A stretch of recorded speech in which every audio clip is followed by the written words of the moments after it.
She arrived with nothing but the wind behind her and a name she no longer used. The dirt of the road clung to her skirt like an old sin, and her boots, mismatched and split at the sole, made a sound like apology with every step. In the fading amber light, the town looked less like salvation and more like a place forgotten by God, where wooden signs hung crooked and men looked at women like they were meat not yet spoiled. She passed a well where laughter echoed without joy. A saloon door banged open and spilled out smoke and men. She did not turn her head. She walked straight, eyes ahead, though her hands trembled at her sides. The world had already taken too much from her to let it see what was left inside. Her name, once spoken like honey by a mother long dead, had been traded for silence the day she was sold for the price of a mule and a week of grain. The man who took her had called a favor, said he'd keep her fed if she knew how to keep quiet. But hunger has many faces, and the one that bit her every night had nothing to do with bread. The town took notice of her not like a storm coming, but like a shadow stretching. The barkeep saw her first, a red-cheeked man with hands that twitched even when they rested. He leaned on the doorframe like it belonged to him more than the wood did. He said she could have soup, maybe a cot in the back. Said it real smooth, like a man who'd said it before. She nodded once the way the beaten gnawed. He told her to come back after sundown and bring nothing. That was the deal. A bed for the night, a bowl for the belly, her soul as payment. No one asked where she'd come from. No one asked what her name had been. Across the road, under the awning of the trading post, a man watched. He sat on a stump, whittling something too small to see from where she stood. He had braids down his back, dark as wet bark, and skin the color of the canyon before rain. His eyes weren't hungry. They were still. She caught his gaze by accident. A flicker, a breath, and then she looked away. You don't meet the eyes of men you don't know. That lesson had come hard. She did not know his name, only that he was Comanche, and that some folks in town called him Ghost Elk behind his back. Said he was a widower. Said he came down once a week to trade pelts and wouldn't touch a drop of whiskey. Wouldn't speak more than he had to. Wouldn't meet a woman's eyes unless she spoke first.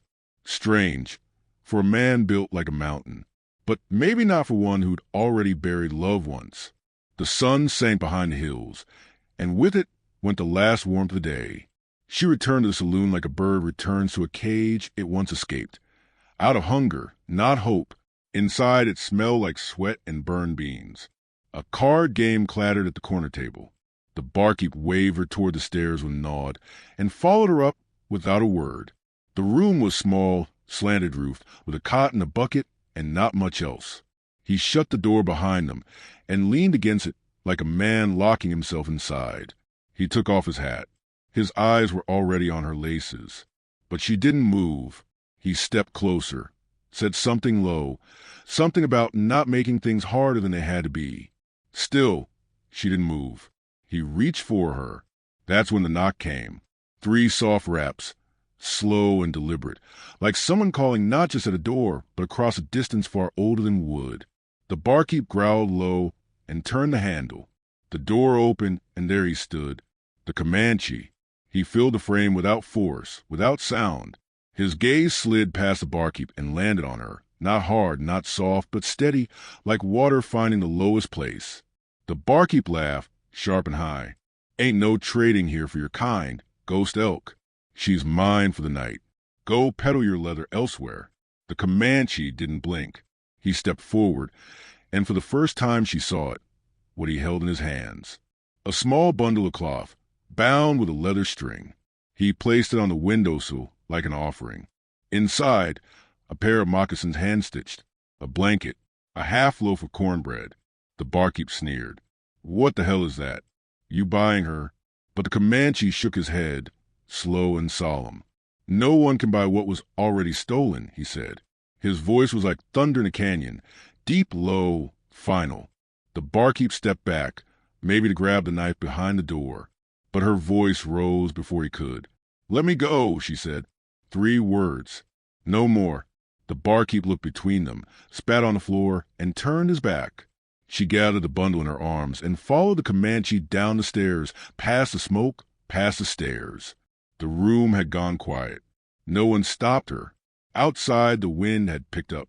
Dust curled around her boots like a farewell. He didn't look at her, didn't ask her name. He just walked. She followed. Behind them, the saloon door swung open and shut, and with it, the weight of everything she'd just left behind. She didn't know where he would take her, didn't know if this man was safety or just a different shade of danger. But in his silence, there was no hunger. In his steps, no rush. And in the darkness between them, something waited, not fear, not even trust, but the smallest flicker of something she hadn't dared believe in for a long, long time. Hope. The cabin sat at the edge of the cottonwoods, where the wind moved like prayer through the branches, and the creek sang low through stones worn smooth. It wasn't large, just one room and a loft, but it stood with purpose, made of thick timbers and careful hands. Smoke curled from the chimney, as if even the fire inside knew not to shout. He walked ahead, his shoulders wide as a doorway, his silence bigger still. She followed, still clutching the bundle he had offered her, not because she thought it meant safety, but because he had given it without asking anything in return. That was a kind of rare she did not know how to refuse. Inside, the cabin smelled of cedar and dried sage. The hearth glowed with fresh flame. There was a bed in the corner, tucked with a quilt patched in places and torn in others, a small table, a worn chair, no mirrors, no bottles, just stillness, and the warmth of something that did not demand.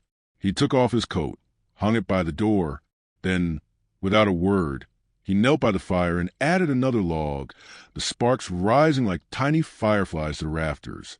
She stood for a long while, afraid to sit, afraid to speak, afraid of what this quiet might mean. It was not a silence she was used to, the silence of waiting for the blow, for the hand, for the weight of someone else's need. This silence did not press. It simply waited. Finally, he stood and pointed to bed. Not a command, not even a request. A gesture. She nodded, slow, sat on the edge. Her legs shook, but she made no sound. He picked up a blanket from the chair, slung it over his shoulder, and lay down on the floor by the fire, his back to her, the knife on his belt still sheathed. She did not sleep. The wind groaned against the walls, and the fire whispered and popped. She lay still, the quilt pulled to her chin, and stared at the ceiling until dawn. She did not cry. There was nothing left in her chest to spill. In the morning, he was gone. For a moment, fear coiled in her stomach. Had she been brought here only to be abandoned again? But outside, the smell of fresh wood smoke and the scrape of steel told her otherwise. She opened the door and found him splitting wood, shirt sleeves rolled, hands steady as a church bell. He did not glance up, but nodded once, as if to say, yes, you're still welcome.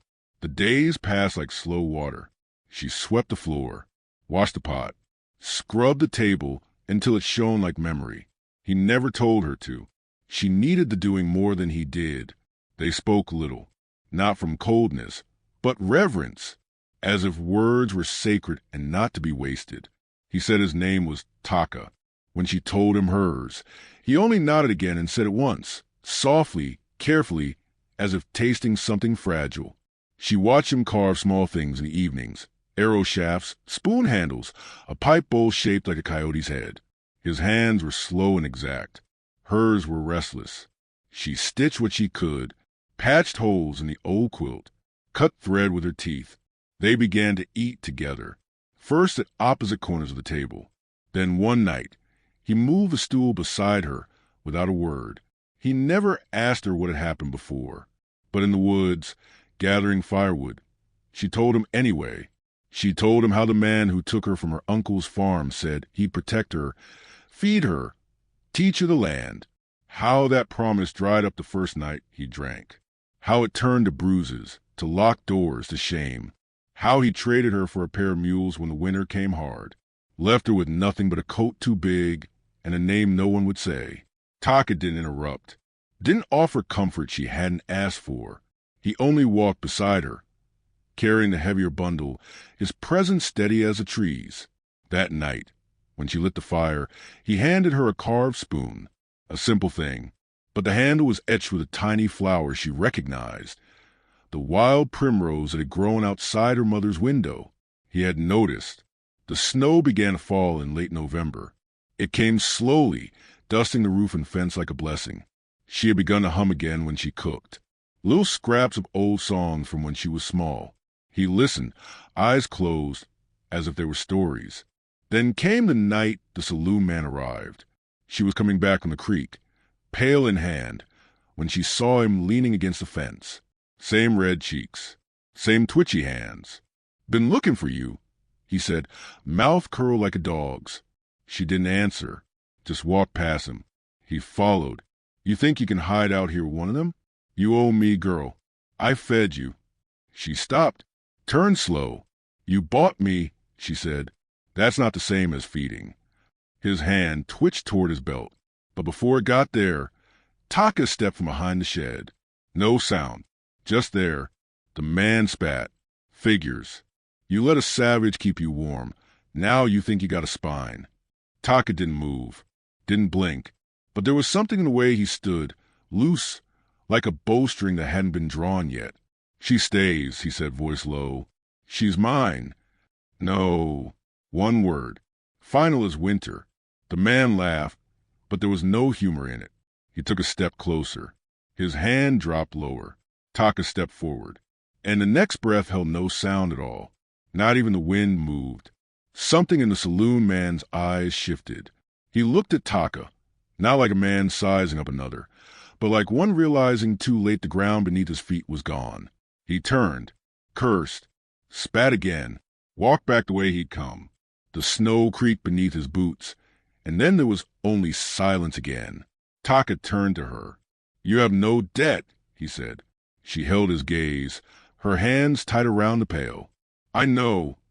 And for the first time, she smiled.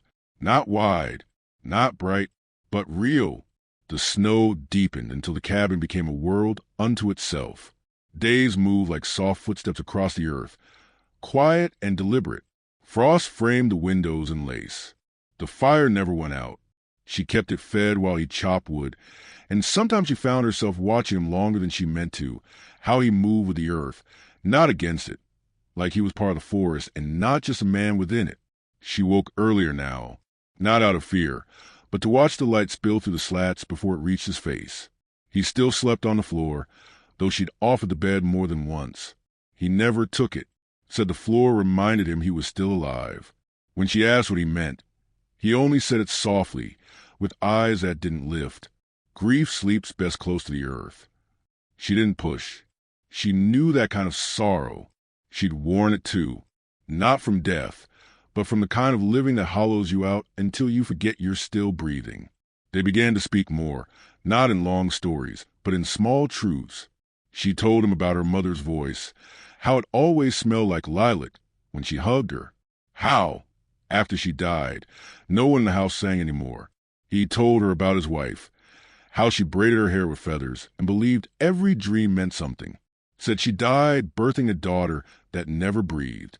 Said he buried them beneath a tree that no longer grew. There were no tears, only the slow quiet of two people who had nothing left to hide.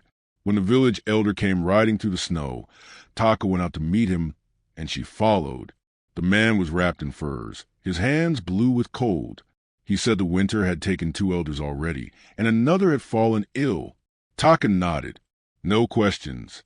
He gathered dried meat, bark tea, and old blankets from the loft, and together they loaded them onto the elder's pony. She watched him the whole time. How he didn't hesitate, how he gave away the last of their honey, without a glance toward her. Not because he thought she'd mind, but because he knew she wouldn't. Before the elder left, he looked at her, eyes dark and sharp. "He has not spoken your name to the wind," he said. "That means he still listens for it." She didn't understand then. Not fully, but it stayed with her like a thread tied around her heart. That night, they walked the long ridge above the cabin. The snow was deep, but the stars made up for it, thousands of them close enough to touch. She asked if he ever got tired of the silence. He shook his head. "It's where the real things live," he said. He paused, then added quieter, "Words, they lied to me once. Promised she'd survive." She turned to him. I don't speak much, he went on, because I learned sometimes silence is the only honest thing left. She didn't answer, but she took his hand. Gently, without expectation. He didn't pull away. And there it was, the shift, not a blaze, not a breathless moment. Just a deep, unspoken ache leaning into warmth. It wasn't love yet, not the kind they write songs about. It was smaller, but it was real. She began humming again as she worked, and this time he asked her to teach him, not just a melody, but the meaning. She told him the words her mother used to sing while folding laundry. He repeated them, careful with the vowels, like they were fragile things. One night he hummed back. It didn't sound like a song. It sounded like memory remembering itself. When spring teased the edge of the woods and the ice began to crack in the creek, she planted wild onions beside the steps. Taka carved a handle for her water pail. She painted a sun above the door, using berry juice and ash. They did not speak of what they were becoming, but every gesture said it louder than words ever could. Then one morning, the rider came. She saw the dust first, faint, far off, like a ghost kicking up behind the trees. The figure moved fast, hunched and desperate. She called for Taka, and he came out with his knife tucked into his belt, jaw tight.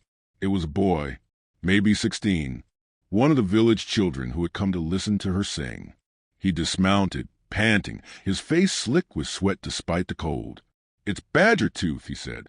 "He's dying." Without waiting, Taka took his coat, his bag, and climbed onto the pony. She followed before she could think. He turned, said nothing, but didn't stop her. They rode fast through melting snow and brittle wind, the sun dipping behind them. When they reached the elder's lodge, the smell of sickness struck hard, sour and thick. Inside, the man lay on the floor wrapped in hides, his breathing shallow, skin gone pale. Taka dropped his knees, pressed herbs into a bowl, lit coals, crushed dried leaves into steam. She sat beside the elder, took his hand. It was cold as stone. He opened his eyes just once, looked at her, not afraid, not in pain, just tired. "You made him look up again," he said. "Don't stop singing." Then he closed his eyes, and the breath left him like a whisper returning to the earth. Taka didn't cry, didn't move for a long time. She rested her hand on his back, feeling the way his spine bowed, not from weakness, but from the weight of being strong too long. They buried him beneath a cedar tree. The wind was high, but the sun broke through once, just enough to touch his name carved in bark. When they rode home, neither spoke, but when they reached the cabin, he reached for her hand first. He didn't let go. Inside, she lit the fire while he set the kettle. As it boiled, he knelt before her, not with ceremony, but with truth. "I would never ask you to stay," he said, "but if you already are, I would carve you a home." She cupped his cheek. "I never stayed anywhere before," she whispered. "Then let this be the first." Outside, spring crept through the soil. In the quiet space between them, the beginning had already begun. The snow had melted down to bone and breath. Water sang again in the creek, and wild onions sprouted beside the porch where she had buried her shame with her bare hands. The days ran longer now, light spilling deeper into the cabin like a blessing. He carved a cradle from cottonwood and let her paint it with berries and milk. She sewed tiny booties from old deer hide, though no child yet stirred in her belly. Hope had crept in where silence used to live, and neither of them asked it to leave. She had begun to laugh again, not the small, careful kind, but the kind that came from her ribs, from the girl she once was before the world laid its hands on her. Taka would watch her in those moments like a man seeing light for the first time after too many winters. He never tried to keep her laughter. He just listened. Then the storm came, not from the sky, but from the past. It arrived on a bay gelding with blood on its bridle and dust in its eyes. She saw him before Taka did, the man who had traded her like salt, riding through the edge of the trees with two others behind him, mouths tight with purpose. The same face, the same boots. But this time she did not flinch.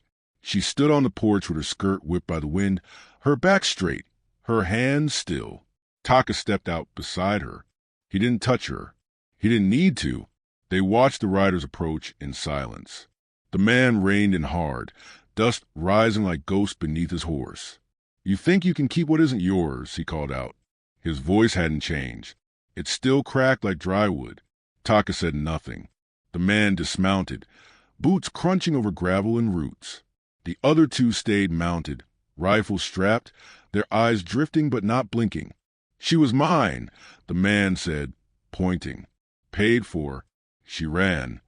"I wasn't yours," she said, her voice calm as creek water.